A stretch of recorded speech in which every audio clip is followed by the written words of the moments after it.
So I just want to continue sharing on what you were hearing, the importance of Jesus. Importance of Jesus. യേശു ക്രിസ്തുവിൻ്റെ പ്രാധാന്യത്തെക്കുറിച്ച് നമ്മൾ ഇന്ന് കേട്ടുകൊണ്ടിരിക്കുകയായിരുന്നല്ലോ. അതിനെക്കുറിച്ച് തുടർന്ന് ഞാൻ സംസാരിക്കുവാനായിട്ട് ആഗ്രഹിക്കുന്നു. On 26th, Pastor Vinod had shared about who we are in Christ.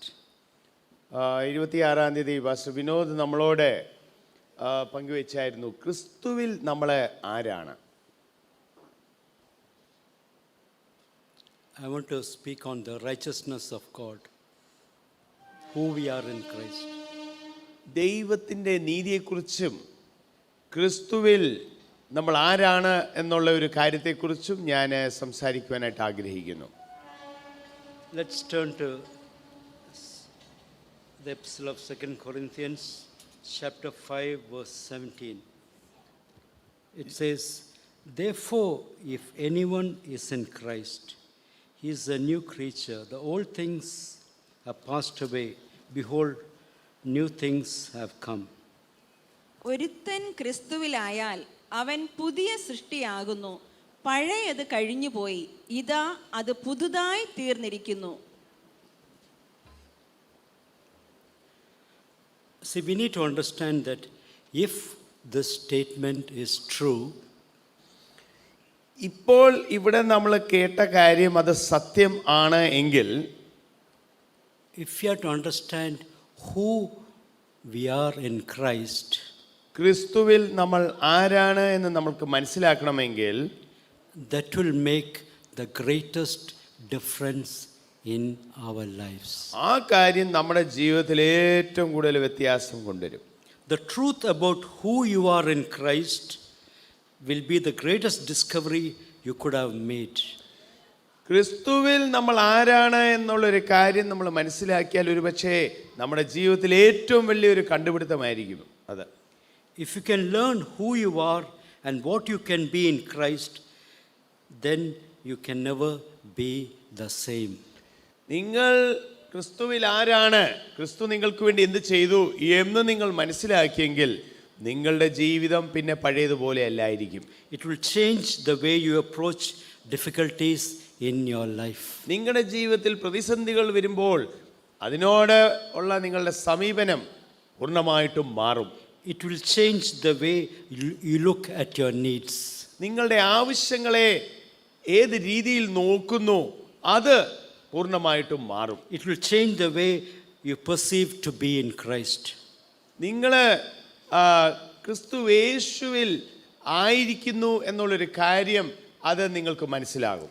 If you can understand who you are and what you can be, it will be the greatest difference. It will make the greatest difference in your life. നിങ്ങൾ ആരാണ്, നിങ്ങളെ ദൈവം ആരാക്കുന്നു എന്ന് നിങ്ങൾക്ക് മനസ്സിലായെങ്കിൽ നിങ്ങളുടെ ജീവിതത്തിൽ വലിയ വ്യത്യാസം വരും. We had the nature of sin in us. God took away that nature and put His nature in us. നമ്മളുടെ ഉള്ളിൽ പാപ സ്വഭാവമായിരുന്നുള്ളത്. ആ പാപ സ്വഭാവം ദൈവം എടുത്തു മാറ്റി ദൈവത്തിൻ്റെ സ്വഭാവം നമ്മളിൽ ഇട്ടു. We need to understand what God has done for us on the cross at Calvary. Calvary ക്രൂസിൽ ദൈവം നമ്മൾക്ക് വേണ്ടി എന്തു ചെയ്തു എന്ന് നമ്മൾ മനസ്സിലാക്കേണ്ടതായിട്ടുണ്ട്. We need to understand what He has done for us in salvation.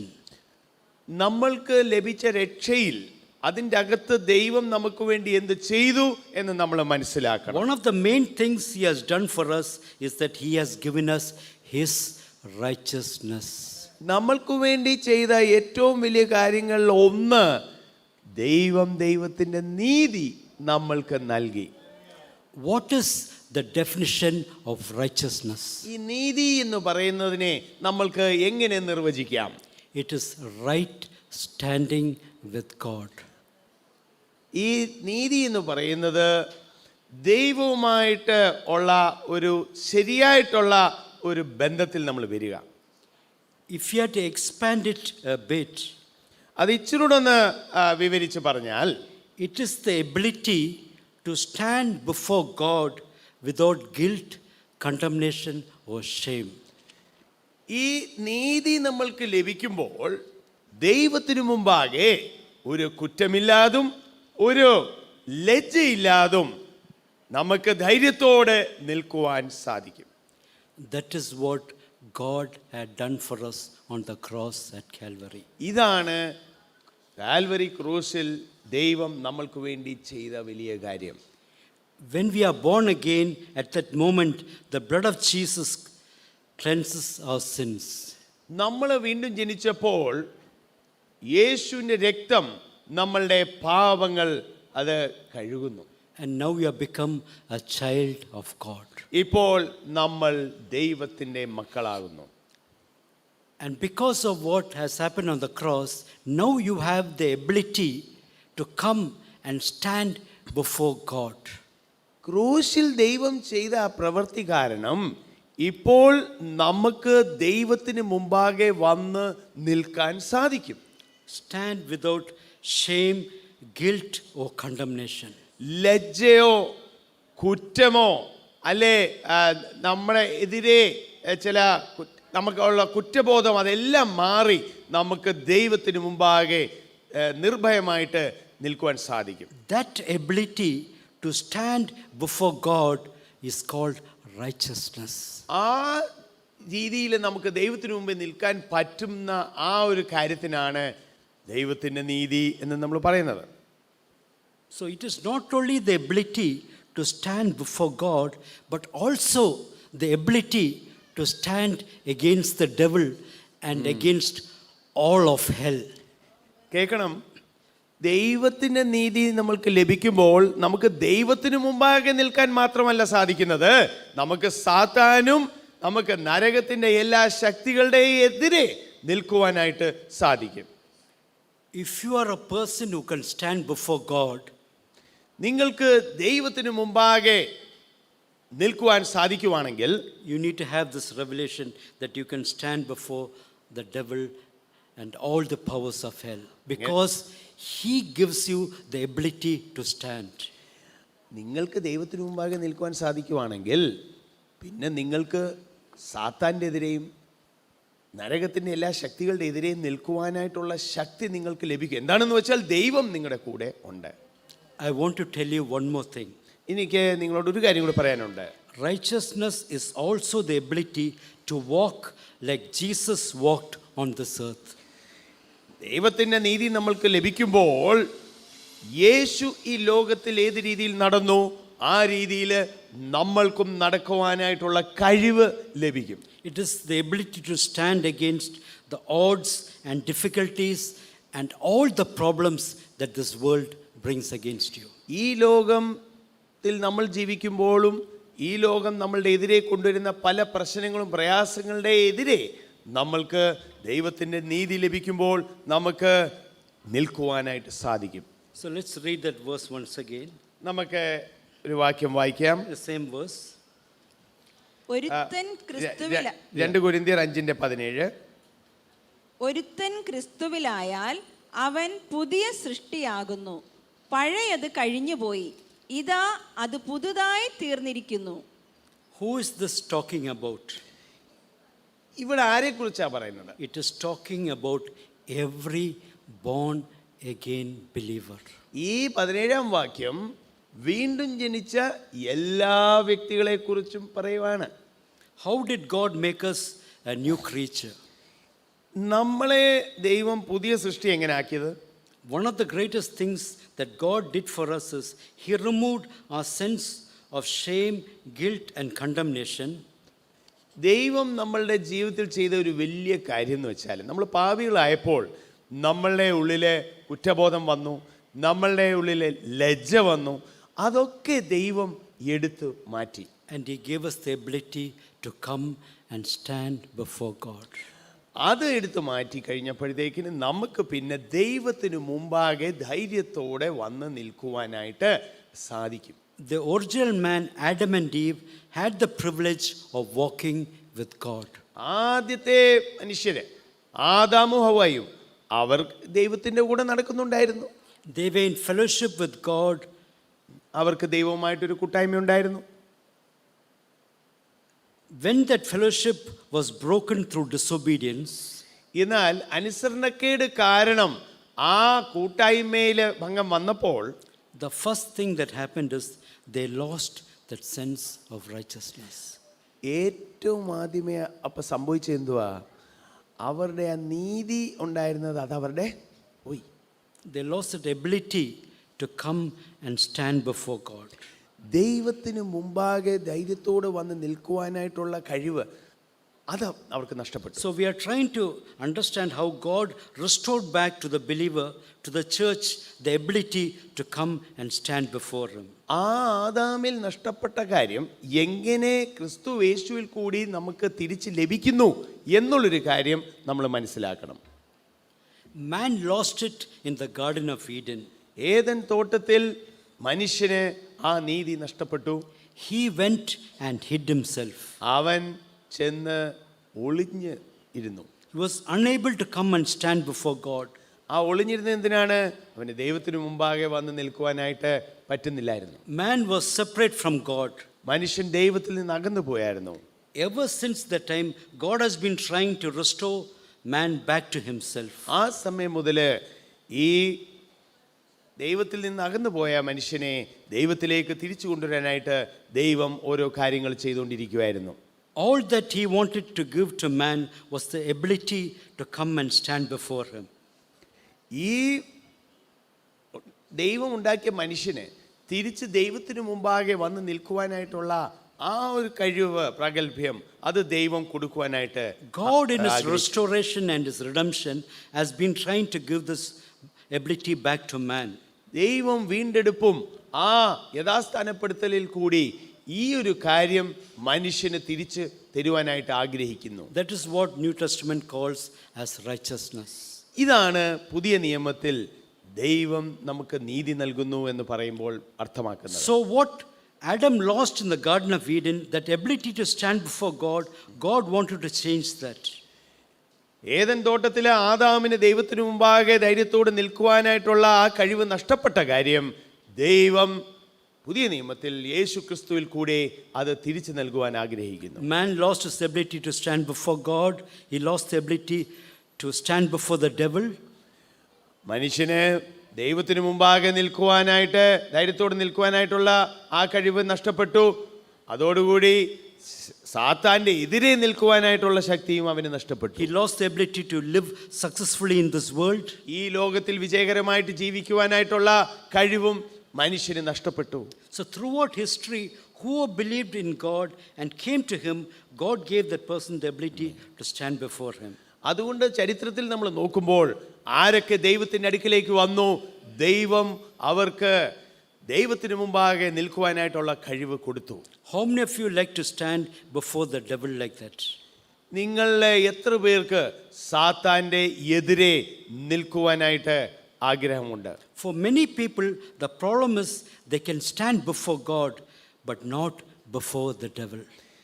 പല ആൾക്കാർക്കും അവരെങ്ങനെയോ ദൈവത്തിന് മുമ്പാകെ അവർക്ക് നിൽക്കാൻ പറ്റുന്നുണ്ട്, പക്ഷേ സാത്താൻ വരുമ്പോൾ സാത്താൻ്റെ എതിരെ നിൽക്കുവാനായിട്ട് അവർക്ക് പറ്റുന്നില്ല. Before the devil, they feel that they are so small. ഈ സാത്താൻ അവരുടെ എതിരെ വരുമ്പോൾ പല വിശ്വാസികളും ചിന്തിക്കുന്ന, അയ്യോ ഞാനൊന്നുമല്ല, എനിക്ക് ഒട്ടും നിൽക്കാൻ പറ്റത്തില്ലെന്ന്. Before the problems, the devil sense they feel that they are so inferior. സാത്താന് അവരുടെ എതിരെ കുറേ പ്രശ്നങ്ങൾ അയക്കുമ്പോൾ പല വിശ്വാസികളും ചിന്തിക്കുന്ന, അയ്യോ ഞാനൊന്നുമല്ല, എനിക്കിതിൻ്റെ എതിരെ ഒന്നും നിൽക്കാൻ സാധിക്കത്തില്ല. It is because of the lack of righteousness that they are under bondage to the devil. ഈ ഒരു നീതി അവർക്ക് ലഭിച്ചു എന്നുള്ളൊരു കാര്യം മനസ്സിലാകാത്തത് കൊണ്ടാണ് അവർക്ക് സാത്താൻ്റെ എതിരെ ധൈര്യപൂർവം നിൽക്കുവാൻ പറ്റാത്തത്. Jesus had such great power and authority. He had authority over nature, he had authority over sickness, he had authority over the devil. ഈ യേശു ക്രിസ്തു ഈ ലോകത്തിൽ മനുഷ്യനായിട്ട് ജീവിച്ചപ്പോൾ പ്രകൃതിയുടെ മേളിൽ, സാത്താൻ്റെ മേളിൽ, അസുഖത്തിൻ്റെ മേളിലൊക്കെ ശക്തി ഉണ്ടായിരുന്നു. Why? Because he was the righteousness. അതെന്താണെന്ന് വെച്ചാൽ യേശു നീതിമാനായിരുന്നു. John calls him the righteous. ഈ യോഹന്നാൻ ഇങ്ങനെ യേശുവിനെ കുറിച്ച് പറയുന്നത് യേശു നീതിമാനായിരുന്നു. His name is righteous. യേശുവിൻ്റെ പേര് തന്നെ നീതിമാൻ എന്നായിരുന്നു. Righteousness is embodied in Jesus. യേശു ക്രിസ്തുവിൽ ഈ നീതി എന്ന് പറയുന്നത് ഒരു ദേഹം ധരിച്ചു. On the cross, for a moment of time, he became sin for you and me. ക്രൂശിലെ ഒരു നിമിഷത്തേക്ക് നിങ്ങൾക്കും എനിക്കും വേണ്ടി ഈ നീതിമാനായ യേശു അവൻ പാപമായി തീർന്നു. He lost his righteousness for a time when he got on the cross. ക്രൂശിലായിരുന്നപ്പോൾ യേശു കുറച്ച് സമയത്തേക്ക് വേണ്ടി പാപം ആയി തീർന്നു. He was still righteous, but God made him sin. യേശു നീതിമാനായിരുന്നു, പക്ഷേ ദൈവം അവനെ പാപം ആക്കി. Because he became sin, he had to go to hell. ഈ പാപം ആയതുകൊണ്ട് യേശു നരകത്തിലേക്ക് പോയി. While in hell, God saw the suffering that Jesus went through. ഈ നരകത്തിലായിരുന്നപ്പോൾ യേശു ഇത്രമാത്രം സഹിച്ചു എന്ന പിതാവ് കണ്ടു. And he made him righteous. ദൈവം യേശുവിനെ നീതിമാനാക്കി. While he was justified and made righteous, he spoiled all principalities and powers. ഈ യേശുവിനെ നീതിമാനാക്കിയപ്പോൾ അവനെ വാഴ്ചകളെയും അധികാരങ്ങളെയും അങ്ങനെ തോൽപ്പിച്ചു. What made Jesus, who was suffering in hell, to triumph over the powers of darkness in hell? എങ്ങനെയാണ് യേശുവിന് ഈ ദുഷ്ടാത്മ ശക്തികളുടെ എതിരെ ജയം ലഭിച്ചത്? It was the righteousness that made him spoil powers of darkness. ഈ യേശുവിൻ്റെ നീതിയുടെ കാരണമായിരുന്നു ഈ ദുഷ്ടാത്മ ശക്തികളുടെ എതിരെ യേശുവിന് ജയം ലഭിച്ചത്. Righteousness not only enables you to stand before God, it makes you stand before the devil and all of hell. ഞാൻ പറഞ്ഞു വരുന്നത്, നമ്മൾക്ക് നീതി ലഭിക്കുമ്പോൾ നമുക്ക് ദൈവത്തിന് മുമ്പാകെ ധൈര്യപൂർവ്വം നിൽക്കാം എന്ന് മാത്രമല്ല, നമുക്ക് സാത്താൻ്റെയും ദുഷ്ടാത്മ ശക്തികളുടെ എതിരെ നിൽക്കുവാനും നമുക്ക് ധൈര്യം കഴിവും ലഭിക്കും. Why did Jesus become sin? എന്തിനാണ് യേശു പാപമായി തീർന്നത്? So that you can become righteous. നിങ്ങൾ നീതിമാനാകുവാൻ വേണ്ടി. Once you realize you are the righteousness of God, നിങ്ങൾ ദൈവത്തിൻ്റെ നീതിയാണ് എന്ന് നിങ്ങൾക്ക് മനസ്സിലാകുമ്പോൾ, I will tell you, you can come boldly to God's presence. നിങ്ങൾക്ക് ദൈവത്തിൻ്റെ സാന്നിധ്യത്തിലേക്ക് ധൈര്യത്തോടെ കയറി വരുവാൻ You സാധിക്കും. will be able to drive out every devil. അങ്ങനെയാകുമ്പോൾ നിങ്ങൾക്ക് ഏത് ഭൂതങ്ങളെയും പുറത്താക്കാൻ സാധിക്കും. I will tell you, if you do not understand righteousness, നിങ്ങൾക്ക് ഈ നീതി എന്നുള്ളൊരു കാര്യത്തെക്കുറിച്ച് മനസ്സിലായില്ല എങ്കിൽ, you will remain as a baby, as an infant in Christ. നിങ്ങൾ എല്ലായ്പ്പോഴും ക്രിസ്തു യേശുവിൽ ഒരു ശിശു ആയിട്ട് മാത്രം ഇരിക്കും, നിങ്ങൾ വളരത്തില്ല. Jesus was the embodiment of righteousness of God. ദൈവത്തിൻ്റെ നീതിയുടെ ആ ഒരു പൂർണ്ണതയായിരുന്നു യേശു ക്രിസ്തു. The whole world was in unrighteousness. ഈ ലോകം മൊത്തം അവിടെ അനീതിയിലായിരുന്നു. Jesus was the only righteous person. എന്നാൽ യേശു ക്രിസ്തു മാത്രമായിരുന്നു നീതിമാൻ. That is why when Jesus saw the storm, he said, "Be still." യേശു കൊടുങ്കാറ്റിനെ കണ്ടപ്പോൾ അതുകൊണ്ടാണ് പറഞ്ഞത്, അവിടെ നിൽക്കുക. Everybody said, "What is this man all about?" ബാക്കി കണ്ടു നിന്നവരൊക്കെ പറഞ്ഞു, അയ്യോ ഈ വ്യക്തി, ഇദ്ദേഹം ഏതൊരു ടൈപ്പ് മനുഷ്യനാണ്, What kind of power does he have? Even the nature obeys him. ഇദ്ദേഹത്തിന് എന്തോ ശക്തിയുണ്ട്, പ്രകൃതി പോലും ഇദ്ദേഹം പറയുന്നത് അനുസരിക്കുന്നുണ്ടല്ലോ. He touched the sick man and healed him. യേശു അസുഖമുള്ള വ്യക്തിയെ തൊട്ട് സൗഖ്യമാക്കി. He forgave sins. യേശു പാപികളെ ക്ഷമിച്ചു. He fed 5,000 with 5 loaves and 2 fishes. 5 അപ്പവും 2 മീനും എടുത്ത് 5000 പേരിൽ കൂടുതൽ ആൾക്കാരെ പോഷിപ്പിച്ചു. When he taught the word of God, they said, "No man taught like him." യേശു പഠിപ്പിച്ചപ്പോൾ ആൾക്കാർ പറഞ്ഞു, അയ്യോ ഒരു വ്യക്തി പോലും ഇങ്ങനെ നമ്മളെ പഠിപ്പിച്ചിട്ടില്ല. There was a tremendous superiority in this man. ഈ വ്യക്തിക്ക് ഒരു വലിയ ഒരു വ്യത്യാസം ഉണ്ടായിരുന്നു. ഒരു പ്രത്യേക ഒരു സുരക്ഷയിൽ നിന്നാണ് ഇദ്ദേഹം കാര്യങ്ങൾ ചെയ്തത്. All this was because of the righteousness that was in him. ഇതെല്ലാം യേശു ക്രിസ്തുവിൽ ആ നീതി ഉണ്ടായിരുന്നത് കൊണ്ടാണ്. You may say, we are also righteous. അപ്പം നിങ്ങൾക്ക് ഇങ്ങനെ പറയാം, അയ്യോ ഞങ്ങളും നീതിമാനാണ്. Why is the world not convinced about our righteousness? ഈ ലോകം നമ്മളെ നോക്കുമ്പോൾ നമ്മൾ നീതിമാനാണ് എന്നവർക്ക് എന്താണ് ഉറപ്പില്ലാത്തത്? I will tell you why. ഞാൻ നിങ്ങളോട് പറയട്ടെ. We have righteousness, but we have sin consciousness. നമ്മൾക്ക് നീതി ഉണ്ട്, പക്ഷെ എവിടെയോ നമ്മൾക്ക് പാപബോധം നമ്മളെ അങ്ങ് ഭരിക്കുകയാണ്. How many of you understand that even though we have become the righteousness of God, we are always walking around with sin consciousness? ഈ നമ്മൾക്ക് ദൈവത്തിൽ നിന്ന് ക്രിസ്തുയേശുവിൽ കൂടി നീതി ലഭിച്ചെങ്കിലും പല വിശ്വാസികളും ഇപ്പോഴും അവർക്ക് പാപം അവർ പാപിയാണെന്നുള്ള ആ ഒരു വലിയ ബോധത്തിലാണ് അവർ നടക്കുന്നത്. Even though we have been justified and made righteous, we don't walk in righteousness consciousness. നമ്മൾ ശ്രദ്ധിക്കണം, ദൈവം ക്രിസ്തുയേശുവിൽ നമ്മളെ നീതീകരിച്ചു. നമ്മളെ നീതീകരിച്ചെങ്കിൽ നമ്മൾ നീതിയുടെ ബോധത്തിലല്ലേ നടക്കേണ്ടത്. പക്ഷേ മിക്കവാറും വിശ്വാസികൾ പാപത്തിൻ്റെ ബോധത്തിലാണ് നടക്കുന്നത്. There is one difference between Jesus and us. ഈ യേശുവും നമ്മളും തമ്മിൽ ഒരു പ്രധാന വ്യത്യാസം അതാണ്. Jesus did not have any sin consciousness in him. യേശു ക്രിസ്തുവിന് അദ്ദേഹം ഒരു പാപിയാണ് എന്നുള്ളൊരു ബോധമില്ലായിരുന്നു. He was absolutely conscious about his righteousness. എന്നാൽ യേശു ക്രിസ്തു നീതിമാനാണ് എന്നുള്ളൊരു ബോധമായിരുന്നു അദ്ദേഹത്തെ ഭരിച്ചത്. He stood before the grave of Lazarus and said, Lord, I know that you hear me every time I pray. ലാസറിന്റെ കല്ലറയുടെ മുമ്പിൽ നിന്ന് യേശു പിതാവിനോട് പ്രാർത്ഥിച്ചത്, പിതാവേ, ഞാൻ അങ്ങയോട് എപ്പം പ്രാർത്ഥിച്ചാലും അങ്ങ് കേൾക്കും എന്ന് എനിക്കറിയാം. Absolutely no idea of sin in Jesus. യേശു ക്രിസ്തുവിനെ ആ ഒരു കാര്യത്തിൽ വളരെ വ്യക്തതയായിരുന്നു ഉള്ളത്. He was not like you and me. നിങ്ങളും നമ്മളെ പോലെ അല്ലായിരുന്നു യേശു. Church has developed a sin consciousness. ഇന്ന് സഭയിലെ വലിയ മിക്കവാറും ആൾക്കാർ ഈ പാപത്തിൻ്റെ ആ ബോധത്തിലാണ് നടക്കുന്നത്. But Jesus was so different. പക്ഷേ യേശു ഈ കാര്യത്തിൽ വളരെ വ്യത്യസ്തനായിരുന്നു. How many of you believe we can stand before God like Jesus? യേശു ക്രിസ്തു പിതാവിന് മുമ്പിൽ നിന്നതുപോലെ നമ്മൾക്കും നിൽക്കാൻ പറ്റുമെന്ന് നിങ്ങൾ എത്ര പേര് How many വിശ്വസിക്കുന്നു? of you can stand before God and say,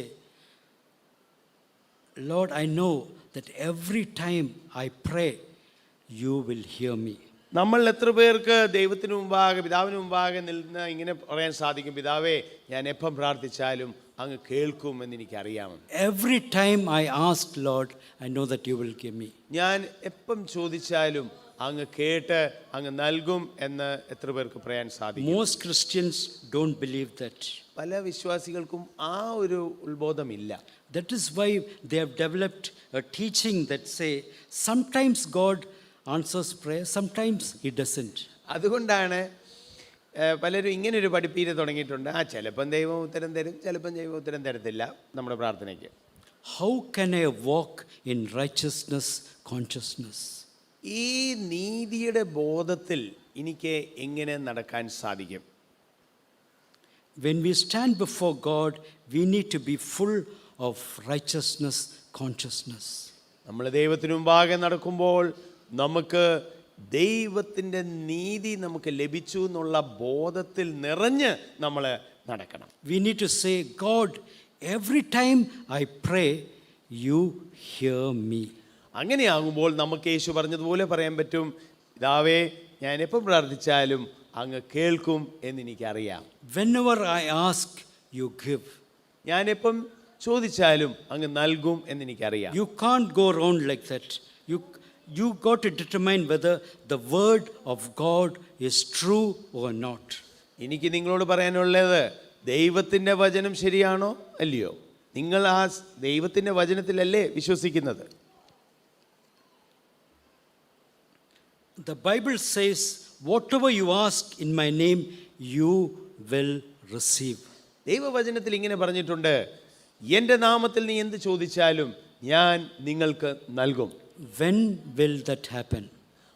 അതെപ്പോൾ അങ്ങനെ നടക്കും? When you walk in righteousness, of God. നിങ്ങൾ ദൈവത്തിൻ്റെ നീതി നിങ്ങൾക്ക് ലഭിച്ചു എന്നുള്ള ബോധത്തിൻ്റെ നിറവിൽ നടക്കുമ്പോൾ അത് നടക്കും. That is why Jesus said, "You abide in me and my words abide in you." അതുകൊണ്ടാണ് യേശു ക്രിസ്തു ഇങ്ങനെ പറഞ്ഞത്, നിങ്ങൾ എന്നിൽ വസിക്കുകയും എൻ്റെ വചനം നിങ്ങളിൽ വസിക്കുകയും ചെയ്യുന്നു. The word of God develops and fosters a righteousness consciousness in us. ദൈവത്തിൻ്റെ വചനം നമ്മളുടെ ഉള്ളിൽ വസിക്കുമ്പോൾ ഈ നീതിയുടെ ആ ബോധം നമ്മളിൽ വലുതാകും, കൂടും. When the disciples were going in the boat with Jesus, a storm came. ഈ ശിഷ്യന്മാർ യേശുവിൻ്റെ കൂടെ പടകിൽ പോയപ്പോൾ അവിടെ ഒരു കൊടുങ്കാറ്റ് വന്നു. So let's look at this incident from the angle of righteousness. നമ്മൾ നീതിയുടെ ആ ഒരു കാഴ്ചപ്പാടിലെ ഈ ഒരു സംഭവത്തെ ഒന്ന് നോക്കാം. Jesus said, "Let's go to the other side." യേശു ആയിരുന്നു പറഞ്ഞത് നമ്മൾക്ക് അക്കരെ പോകാമെന്ന്. The disciples looked at the storm and said, "We are going to perish." എന്നാൽ യേശു അങ്ങനെ പറഞ്ഞിട്ട് പോലും ഈ കൊടുങ്കാറ്റ് വന്നപ്പോൾ ശിഷ്യന്മാരെന്തുവാ ചിന്തിച്ചത്? ഇതോടുകൂടി നമ്മളെല്ലാവരും തട്ടിപ്പോകും. Many people think it is God who sent the storm. പല ആൾക്കാരും ചിന്തിക്കുന്നത് ദൈവമായിരുന്നു ആ കൊടുങ്കാറ്റിനെ അയച്ചതെന്ന്. Who sent the storm? It is the devil who sent the storm. ഞാൻ വിശ്വസിക്കുന്നത് അത് സാത്താനായിരുന്നു, പിശാചായിരുന്നു ആ കൊടുങ്കാറ്റിനെ അയച്ചത്. Because Jesus looked at the storm and said, "Be still." എന്താണെന്ന് വെച്ചാൽ യേശു ആ കൊടുങ്കാറ്റിനെ എതിർക്കുന്നതായിട്ടാണ് നമ്മൾ കാണുന്നത്. അവിടെ നിൽക്കുക എന്ന് പറഞ്ഞു. If God sent the storm, then Jesus would not have looked at the storm and said, "Be still." അപ്പം നിങ്ങളൊന്ന് ഓർത്ത് നോക്കിക്കുക, ദൈവമായിരുന്നു ആ കൊടുങ്കാറ്റിനെ അയച്ചെങ്കിൽ പിന്നെ യേശു ആ കൊടുങ്കാറ്റിനെ എന്തിനാ എതിർത്തത്? Then he is acting against the will of God. അപ്പോൾ യേശു അതിനെ എതിർക്കുകയാണെങ്കിൽ ദൈവത്തിൻ്റെ ഹിതത്തിന് എതിരായിട്ടല്ലേ അവിടെ പോകുന്നത്? In the same way, sickness is not sent by God. ആ രീതിയിൽ തന്നെ എനിക്ക് നിങ്ങളോട് പറയാനുള്ളത്, ഈ അസുഖങ്ങളൊക്കെ വരുമ്പോൾ അത് ദൈവം അയക്കുന്നു എന്ന് നമ്മൾ എന്തിനാണ് ചിന്തിക്കുന്നത്? That is why Jesus made the lame to walk and the blind to see. അതുകൊണ്ടാണ് യേശു ക്രിസ്തു മുടന്തരെ നടത്തുകയും കുരുടരെ കാഴ്ചയും കൊടുത്തത്. It's not God's will that man be possessed by the devil.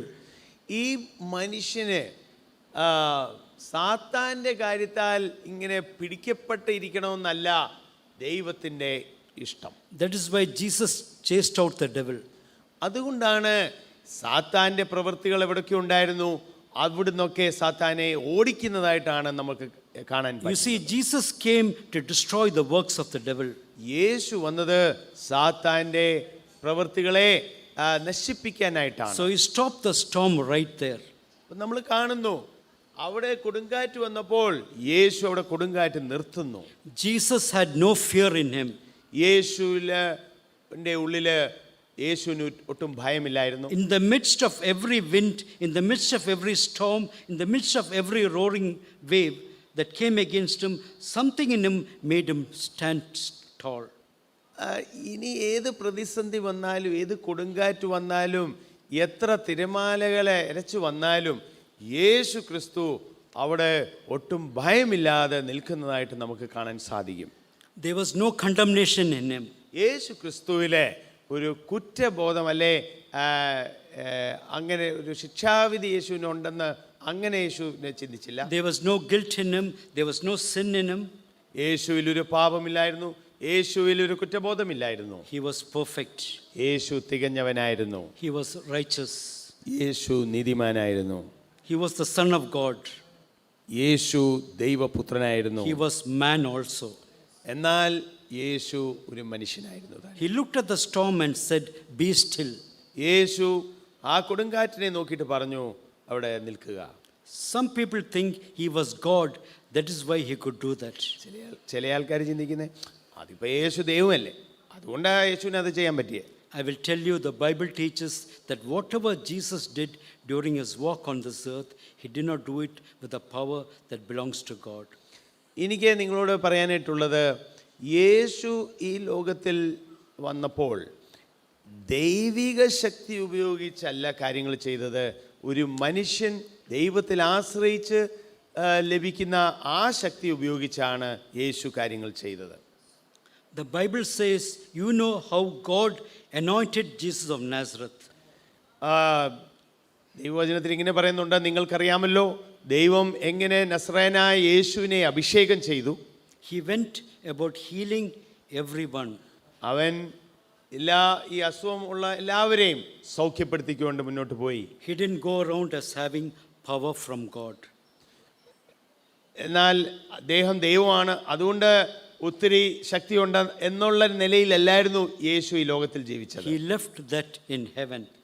യേശു മനുഷ്യനായപ്പോൾ ആ ദൈവിക കാര്യങ്ങളെ അദ്ദേഹം മാറ്റിവെച്ചായിരുന്നു. He stripped himself of that power and authority.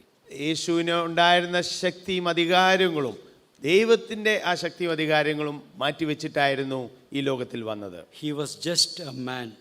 യേശു ഒരു മനുഷ്യൻ, സാധാരണ മനുഷ്യനായിട്ട് He was sent from God. എന്നാൽ ദൈവം അയച്ച ഒരു മനുഷ്യൻ. He was God in flesh. അദ്ദേഹം ദൈവം ആയിരുന്നു, എന്നാൽ മനുഷ്യരൂപത്തിൽ. But he could not use any authority as God. എന്നാൽ ദൈവം ആണ് എന്നുള്ള രീതിയിലെ ഉള്ള അധികാരം യേശു ഉപയോഗിക്കുന്നില്ലായിരുന്നു. The Bible says he laid it aside and came to earth. വേദപുസ്തകത്തിൽ എഴുതിയിട്ടുണ്ട്, ആ ശക്തി അദ്ദേഹം മാറ്റി വെച്ചിട്ട് ഒരു മനുഷ്യനായിട്ട് വന്നു. So he was just a man like you and me. എന്നാൽ നിങ്ങളും നമ്മളെ പോലെ ഒരു മനുഷ്യനായിട്ട് വന്നു. Then what is the difference between him and the disciples? അപ്പം യേശുവും യേശുവിൻ്റെ ശിഷ്യന്മാരും തമ്മിൽ എന്തുവായിരുന്നു വ്യത്യാസം? He was just a man when he walked on this earth. ഈ ലോകത്തിൽ അദ്ദേഹം യേശു വന്നപ്പോൾ ഒരു സാധാരണ മനുഷ്യനായിട്ടായിരുന്നു ജീവിച്ചത്. I am anointed by the Holy Spirit. എന്നാൽ പരിശുദ്ധാത്മാവിൻ്റെ അഭിഷേകത്തിൽ നടന്ന ഒരു വ്യക്തിയായിരുന്നു. No. I am anointed by the Holy Spirit. ഞാൻ പരിശുദ്ധാത്മാവിൻ്റെ അഭിഷേകത്തിൽ അഭിഷേകം പ്രാപിച്ചവനാണ്. Jesus is anointed by the Holy Spirit. യേശുവും പരിശുദ്ധാത്മാവിൻ്റെ അഭിഷേകം ലഭിച്ചവനാണ്. It is the same. അതുകൊണ്ട് ഇതിൽ വ്യത്യാസമില്ല. But what made him different? എന്നാൽ യേശുവിനെ എന്തുവായിരുന്നു വ്യത്യസ്തനാക്കിയത്? It was the revelation and understanding of his righteousness. ഈ യേശുവിൻ്റെ ആ നീതി എന്നുള്ള കാര്യത്തിനെ കുറിച്ചുള്ള ബോധം ആയിരുന്നു അദ്ദേഹത്തെ വ്യത്യസ്തനാക്കിയത്. The more we come to the understanding of our righteousness, നമ്മളുടെ നീതിയെക്കുറിച്ച് എത്രമാത്രം കൂടുതൽ ബോധവാന്മാരാകുന്നു, the more we are able to stand boldly before God and the devil. അപ്പം നമുക്ക് ദൈവത്തിന് മുമ്പാകെയും ശത്രുവിന് മുമ്പാകെയും ധൈര്യത്തോടെ നിൽക്കുവാനായിട്ട് സാധിക്കും. We need to learn to walk in righteousness consciousness. ഈ നീതിയുടെ ബോധത്തിൽ നടക്കുവാൻ നമ്മൾ പഠിക്കേണ്ടതായിട്ടുണ്ട്. It never occurred to Jesus that the storm will not obey him. ഈ കൊടുങ്കാറ്റിനോട് നിൽക്കുവാൻ പറയുമ്പോൾ കൊടുങ്കാറ്റ് പറയുന്നത് കേൾക്കുമോ ഇല്ലയോ എന്നുള്ളൊരു സംശയം യേശുവിനില്ലായിരുന്നു. He had such a confidence. യേശുവിനെ അത്രയ്ക്ക് ഒരു ഉറപ്പുണ്ടായിരുന്നു. What gave him the confidence?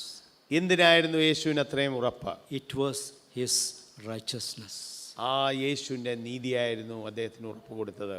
It was the righteousness that was in Jesus that made the difference. ആ യേശുവിലുണ്ടായിരുന്ന ആ നീതിയാണ് ആ വ്യത്യാസം കൊണ്ടുവന്നത്.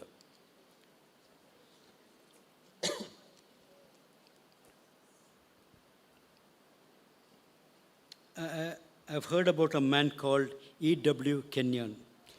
E.W. കെനിയൻ എന്ന് പറയുന്ന ഒരു വ്യക്തിയെക്കുറിച്ച് ഞാൻ കേട്ടിട്ടുണ്ട്. He had written great books. വളരെ നല്ല പുസ്തകങ്ങളൊക്കെ അദ്ദേഹം എഴുതിയിട്ടുണ്ട്. He used to preach and say അദ്ദേഹം ഇങ്ങനെ പ്രസംഗിക്കുമായിരുന്നു, that he would live in the health of God. ദൈവത്തിൻ്റെ ആ ഒരു ആരോഗ്യത്തിൽ അദ്ദേഹം ജീവിക്കും. He used to say, sickness is not part of me. അസുഖം അത് എൻ്റെ ജീവിതത്തിൻ്റെ ഒരു ഭാഗമല്ല എന്ന് അദ്ദേഹം പറയുമായിരുന്നു. He used to say, I am redeemed from the curse of the law. ഈ ന്യായപ്രമാണത്തിൻ്റെ ശാപത്തിൽ നിന്ന് ഞാൻ വിടുവിക്കപ്പെട്ടു എന്ന് അദ്ദേഹം പറയുമായിരുന്നു. He used to say, I will not be sick. അതുകൊണ്ട് ഇനിയും ഞാൻ അസുഖത്തിലായിരിക്കത്തില്ല എന്ന് അദ്ദേഹം പറയുമായിരുന്നു. Can you and I say the same? നിങ്ങൾക്കും നമ്മൾക്കും അങ്ങനെ പറയാൻ സാധിക്കുമോ? He said this. അദ്ദേഹം അങ്ങനെ പറഞ്ഞായിരുന്നു. He said, when I want to die, I will just sit down and tell the Lord, Lord, I want to come home. അദ്ദേഹം ഇങ്ങനെ പറഞ്ഞു, എനിക്ക് മരിക്കണം എന്ന് ഉള്ളപ്പോൾ ഞാൻ ദൈവത്തോട് പറയും, ദൈവമേ എനിക്ക് അങ്ങയുടെ ഭവനത്തിലേക്ക് വരണം. Lord, I want to come to you. കർത്താവേ, എനിക്ക് അങ്ങയുടെ അടുക്കിലേക്ക് വരണം. Isn't it amazing? അതൊരു ആശ്ചര്യകരമായിട്ടുള്ള ഒരു കാര്യമല്ലേ? If you tell that to people, they will say, how can you say that? ഇതിപ്പം ആൾക്കാരോട് പറയാമെന്നെങ്കിൽ ഒരു പക്ഷേ ആൾക്കാർ പറയാം, നിങ്ങൾക്ക് അങ്ങനെ എങ്ങനെ പറയാൻ പറ്റും? You don't know when death is going to come. മരണം എപ്പം വരാൻ പോകുന്നു നമുക്ക് എങ്ങനെ അറിയാം? Death may come today, death may come tomorrow. മരണം ഇന്ന് വരാം, നാളെ വരാം. How can you say that you will live till you're 70? നിങ്ങൾ 70 വയസ്സാവുന്നിടം വരെ ജീവിക്കുമെന്ന് നിങ്ങൾക്ക് എങ്ങനെ പറയാൻ പറ്റും? How can you say if you ask God for 10 more years that He will give you 10 more years? നിങ്ങൾ ദൈവത്തോട് 10 വർഷം കൂടെ ചോദിച്ചാൽ ദൈവം നിങ്ങൾക്ക് നൽകും എന്ന് നിങ്ങൾക്ക് എങ്ങനെ പറയാൻ സാധിക്കും? How can you say you will not die of sickness? നിങ്ങൾ അസുഖം വന്ന് മരിക്കത്തില്ല എന്ന് നിങ്ങൾക്ക് എങ്ങനെ പറയാൻ പറ്റും? I will tell you, this is one of the few men who walked in righteousness consciousness. എനിക്ക് പറയാനുള്ളതെന്ന് വെച്ചാൽ ഈ ഒരു നീതിയുടെ ബോധത്തിൽ നടന്ന ചില ചുരുക്കം ആൾക്കാരിൽ ഒരാളായിരുന്നു ഇദ്ദേഹം. As he walked in righteousness consciousness, ആ ഒരു നീതിയുടെ ബോധത്തിൽ അദ്ദേഹം നടന്നപ്പോൾ one day morning he got up and he had a shower. ഒരു ദിവസം രാവിലെ അദ്ദേഹം എഴുന്നേറ്റു, കുളിച്ചു. He told his wife, I want to eat a good meal. അദ്ദേഹത്തിൻ്റെ ഭാര്യയോട് പറഞ്ഞു, എനിക്ക് ഒരു നല്ല ഒരു കുറച്ച് ഭക്ഷണം കഴിക്കണം. As he was having his meal, അദ്ദേഹം ഭക്ഷണം കഴിച്ചുകൊണ്ടിരുന്നപ്പോൾ he called his family to him അദ്ദേഹത്തിൻ്റെ കുടുംബാംഗങ്ങളെ വിളിച്ചു. and he said, today I am going to go to be with the Lord. അദ്ദേഹം അവരോട് പറഞ്ഞു, ഇന്ന് ഞാൻ കർത്താവിൻ്റെ അടുക്കിലോട്ട് പോവുക. I'm going to go and be with Jesus. ഞാൻ യേശുവിൻ്റെ കൂടെ ആകുവാനായിട്ട് പോവുകയാണ്. So all of you, you take care of yourselves. നിങ്ങളെല്ലാവരും നിങ്ങളുടെ തന്നെ നിങ്ങളെ നോക്കണം. God be with you all. God bless you all. ദൈവം നിങ്ങളുടെ കൂടെ ഇരിക്കട്ടെ. ദൈവം നിങ്ങളെ അനുഗ്രഹിക്കട്ടെ. After that, he sat down and had his meal. അത് കഴിഞ്ഞിട്ട് അദ്ദേഹം ഇരുന്ന് ഭക്ഷണം കഴിച്ചു. Then he came and sat on his easy chair and went to be with the Lord. അത് കഴിഞ്ഞിട്ട് അദ്ദേഹം വന്ന് അദ്ദേഹത്തിന് ചാരുകസേരയിൽ ഇരുന്നു. എന്നിട്ട് അദ്ദേഹം കർത്താവിൻ്റെ അടുക്കിലേക്ക് പോയി. I will tell you, this is righteousness consciousness. ഈ നീതിമാൻ ആയിക്കി എന്നുള്ള ആ ഒരു ബോധം ഭരിക്കുന്ന ഒരു വ്യക്തിയുടെ ഒരു ചിത്രമാണ് ഞാൻ നിങ്ങൾക്ക് തരുന്നത്. We need to be convinced about our righteousness. നമ്മളെ ദൈവം നീതിമാനാക്കി എന്നുള്ള ഒരു ബോധം നമ്മളെ ഭരിക്കണം. In closing, I want to say this. അവസാനമായിട്ട് എനിക്ക് നിങ്ങളോട് പറയാനായിട്ടുള്ളത്, Righteousness is also the ability to walk like Jesus walked on this earth. യേശു ക്രിസ്തു ഈ ലോകത്തിൽ നടന്ന ആ രീതിയിൽ നടക്കുവാനായിട്ടുള്ളൊരു കഴിവ് കൂടിയാണ് ഈ നീതി എന്ന് പറയുന്ന കാര്യം. It is the ability to stand against the odds and difficulties and the problems of this world. ഈ ലോകത്തിൽ വരുന്ന പ്രശ്നങ്ങളും പ്രയാസങ്ങളും പ്രതിസന്ധികളുടെ എതിരെ നിൽക്കുവാനായിട്ടുള്ള ഒരു കഴിവ് കൂടിയാണിത്. It is the supernatural ability to face the challenges of the world. ഈ ലോകത്തിൽ നമുക്ക് വരുന്ന വെല്ലുവിളികളുടെ എതിരെ നിൽക്കുവാനായിട്ടുള്ള അമാനുഷികമായിട്ടുള്ള ഒരു കഴിവ് കൂടിയാണ് ഇത്. They said to Jesus, there is a storm. ശിഷ്യന്മാർ യേശുവിനോട് പറഞ്ഞു, ഇവിടെ ഒരു കൊടുങ്കാറ്റ് ഉണ്ട്. Jesus was full of righteousness. He walked on the storm. ഈ യേശു നീതി നിറഞ്ഞ ഒരു വ്യക്തിയായിരുന്നു. അദ്ദേഹം അതിൻ്റെ എതിരെ നിന്നു. They said to Jesus, there are 5,000 people without food. അവർ യേശുവിനോട് പറഞ്ഞു, 5000 പേരുണ്ട്, അവർക്ക് കൊടുക്കാൻ ഭക്ഷണമില്ല. He is not moved by that need അപ്പം അവൾ ആ ഒരു വലിയ ആവശ്യം ഉണ്ടായിട്ടും യേശു പതറിപ്പോയില്ല. because he was full of righteousness. എന്താണെന്ന് വെച്ചാൽ യേശുവിന് ആ നീതിയുടെ നിറവുണ്ടായിരുന്നു. He had the ability to take 5 loaves and 2 fishes and feed 5,000 people. 5 അപ്പവും 2 മീനും എടുത്ത് 5000 പേരെ പോഷിപ്പിക്കുവാനായിട്ടുള്ള ആ ഒരു കഴിവ് He is അദ്ദേഹത്തിനുണ്ടായിരുന്നു. never moved by this world. ഈ ലോകമോ ലോകത്തിലുള്ള ആവശ്യങ്ങളോ പ്രശ്നങ്ങളോ ഒന്നും അദ്ദേഹത്തെ കുലുക്കിയില്ല. He is never moved by the difficulties he has faced. അദ്ദേഹം നേരിട്ട ഒരു പ്രശ്നങ്ങളും അദ്ദേഹത്തെ കുലുക്കിയില്ല. He is never moved by the opposition he faced. അദ്ദേഹത്തിന് എതിരെ വന്ന ആ ഒരു വിരോധം ഒക്കെ വന്നിട്ടും അദ്ദേഹം He is കുലുങ്ങിയില്ല. never moved by the challenges he faced. അദ്ദേഹം നേരിട്ട ഒരു വെല്ലുവിളികളും അദ്ദേഹത്തെ കുലുക്കിയില്ല. He walked like no man ever walked on this earth. ഈ ലോകത്തിൽ ആരും നടക്കാത്ത രീതിയിൽ യേശു ക്രിസ്തു നടന്നു. Why was such a difference in Jesus? എന്തുകൊണ്ടായിരുന്നു യേശുവിൽ ഇത്ര വലിയ ഒരു വ്യത്യാസം നമ്മൾ കണ്ടത്? Why was Jesus so different from the others? എന്തുകൊണ്ടായിരുന്നു യേശു മറ്റുള്ളവരെക്കാട്ടിലും ഇത്രയും വ്യത്യസ്തൻ? I will tell you, he was so full of righteousness consciousness. ഞാൻ നിങ്ങളോട് പറയട്ടെ, ആ നീതി എന്നുള്ള കാര്യത്തിൻ്റെ നിറവ് അദ്ദേഹത്തിലുണ്ടായിരുന്നു.